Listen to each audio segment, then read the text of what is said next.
More than 60 migrants feared dead at sea off Cape Verde. More than 60 people are feared dead after a boat carrying migrants was found off Cape Verde in West Africa. 38 people, including children, were rescued, with footage showing them being helped ashore, some on stretchers, on the island of Sal. Almost all those on board the boat, which was at sea for over a month, are thought to have been from Senegal. Cape Verde officials have called for global action on migration to help prevent further loss of life. The vessel was first spotted on Monday, police told the AFP news agency. Initial reports suggested the boat had sunk, but it was later clarified that it had been found drifting. The wooden pirogue-style boat was seen almost 320 kilometers, 200 miles, off Sal, a part of Cape Verde, by a Spanish fishing boat, which then alerted authorities, police said. The survivors include 4 children aged between 12 and 16, a spokesperson for the International Organization for Migration, IOM, said.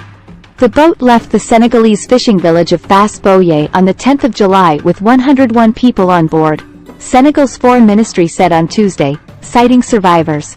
Moda Samb, an elected official in the village, told AFP news agency nearly all those on the boat had grown up in the community and that some local families were still waiting to hear whether their relatives were among the survivors.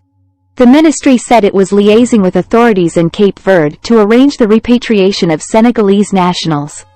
The passengers' other countries of origin reportedly include Sierra Leone and, in one case, Guinea-Bissau. Jose Moreira, a health official on Sal, said the survivors were improving and were being looked after, with a focus on rehydration and tests for conditions like malaria. Health Minister Filomena Goncalves said, "We know that migration issues are global issues, which require international cooperation, a lot of discussion and global strategy. We all the nations have to sit down at the table and see what we can do so that we don't lose any more lives at sea, above all." IOM spokeswoman Safa Mseli said safe pathways for migration were sorely lacking, and that their absence gave room to smugglers and traffickers to put people on these deadly journeys. The survivors may have ended up in Cape Verde, but it was almost certainly not their intended destination. The archipelago sits around 600 kilometers off the coast of West Africa and on the migration route to the Canary Islands, a Spanish territory seen by many as a route to the EU.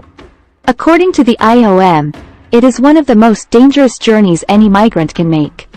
As ever with irregular migration, exact figures are hard to come by, but between 2020 and 2023 at least 67,000 people arrived in the Canary Islands.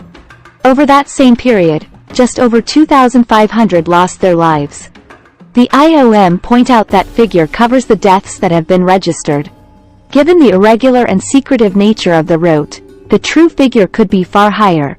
So, what is driving people to leave their homes and risk such a dangerous journey? In many cases, poverty is thought to be a key factor. Europe is seen by many as a route to a better life for the person migrating, as well as remittances to support the families they leave behind. There are, however, other factors at play as well. Much of West Africa is increasingly unstable, with coups and Islamist insurgencies making an already difficult situation worse. In Senegal, opposition politicians have been imprisoned, with claims of violent crackdowns by the authorities. President Macky Sall recently announced he would not seek a third term in office, but tensions remain high. In the end, there are as many reasons to migrate as there are people on the move. Each person has their own motivation, their own story.